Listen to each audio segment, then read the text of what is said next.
Reading for Wildlife.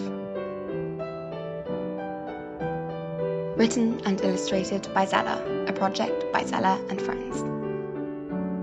An elephant for breakfast. Chapter 21. The Hidden Chocolate. Josephine and Rose hurried to the pink house at 1 Paradise Road to join the others. When they arrived, there was no one to be seen. The front door was shut, and they did not have a key. Rose was about to ring the bell when Josephine stopped her. "Is there another way in? We don't want to alert those crooks that we are here," Josephine said. "The element of surprise is always an advantage." "There's a spare key hidden in the garden." Rose led Josephine down the driveway. Josephine was tall enough to reach her hand over the gate and pull the bolt. On entering the garden, they looked up at the house. At first, nothing seemed out of place. But then they saw some shapes through a third-floor window in Aunt Lily and Uncle Crispin's office. Josephine looked pale and scared. They were holding guns. "They want the ivory. They do not want to kill anyone," Rose tried to reassure her. She hoped she was right. Determined, she went into the shed quickly and found the key. Then Rose, Josephine, and Lucky quietly slipped in through the back door. "Wait, let's open the front door," whispered Josephine. "Then the police can come straight in." While they were opening the door as quietly as possible, Lucky shot upstairs. Johnny, Bella, Freddie, and Tom were in the office, trying really hard not to look at the floor. Under the desk were the 2 flat brass handles of the trapdoor. Bella was convinced that the chocolate must be there. George and Patrick were pulling out drawers, opening cupboards, roughly emptying the contents, and threatening their captives with pinches and pokes. There was a slight noise on the stairs, and Lucky burst in, growling. She sprung up on Patrick, causing him to fall backwards and drop his gun. Everyone looked down at the gun, which fell near the brass handles. Quick as a flash, Bella placed her foot on the handle and the other on the gun, so neither George nor Patrick could easily retrieve it. As her hands were tied, she could not pick it up. Bella's attempt to hide the cupboard had been just a fraction too late. Both intruders dived towards the handles and together pulled them up. There lay the dark brown chocolate. They grabbed it, Patrick kissed it, and George laughed triumphantly. As they embraced the chocolate, neither noticed Josephine and Rose appear. But what stopped the nasty men in their tracks gave everyone a surprise. It wasn't Rose picking up the gun, her hands trembling as she pointed it at them. It was the stern voice of Josephine.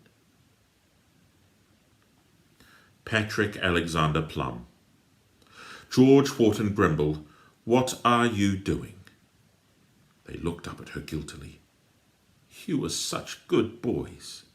What about your mother, Patrick? Mrs. Plum was such a fine woman." "George, what would dear old Ma Grimble say? Didn't she always tell you to keep your nose clean and work hard? Stand up straight. You ought to be ashamed of yourselves." She paused and thought for a moment. "Whose idea was this? Who put you up to this?" Both men stood up. They blushed. Bella thought that they looked like children caught stealing. "His, Gigi's," said Patrick, nodding towards George. "No, it was Patrick's idea," said George.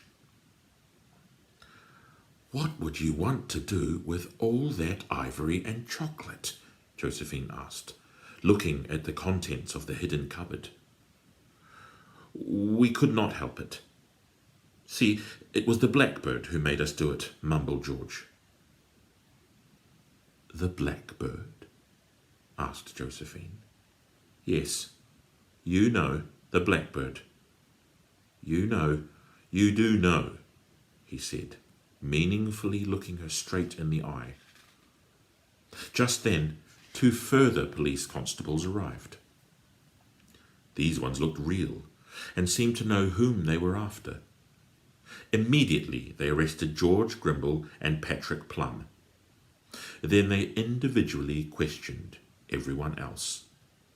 To Uncle Cosmo's surprise and dismay, they then arrested Josephine too. Cosmo could not believe it. Tears filled his eyes. Not Josephine. No, not my Josephine, he whispered. She wouldn't do such a thing. You could hear the pain in his voice at the very thought of her being involved in this crime. One of the constables explained, To arrest someone, sir, we need reasonable grounds to suspect they are involved in a crime. Having questioned everyone here, it is our reasonable belief that this woman is the blackbird. She is the ultimate mastermind behind it all. But she called you, said Rose to the police officers. I saw her.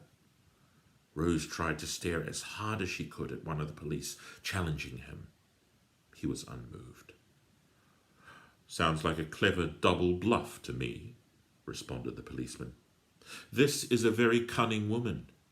You need to be clever to trade successfully in ivory, and very clever indeed to trade in this quantity. And what about me? Why don't you arrest me too? Asked Uncle Cosmo. After all, I sent the package to the children. There was disbelief in his voice. Yes, said the policeman patiently, we did think of arresting you. But since you are handcuffed and have been beaten, we do not think it is reasonable to suspect that you led this crime. The other children were not surprised that the police had arrested Josephine. But Rose felt very upset. She was sure that they were wrong, even though she had known Josephine for such a short time. She refused to believe her capable of having one elephant killed, let alone a herd. When the parents arrived, they were worried to find the door to the pink house wide open, but were then quickly overcome with relief to find all of the children and Lucky safe and well. They hugged everyone, including Uncle Cosmo and Lucky. Uncle Crispin checked that the police had found all of the large heavy chocolate bars. He had hidden the half-eaten ones separately behind the old fridge in the garage. Rose could not help but take one last longing look at the enormous quantity of chocolate. She asked the police, Can we keep the chocolate and just give you the ivory?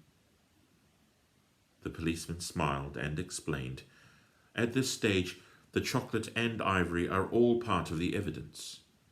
Perhaps after the trial, you might be able to request the return of some of the chocolate. George Grimble and Patrick Plum were led to one police car, while Josephine was led to another.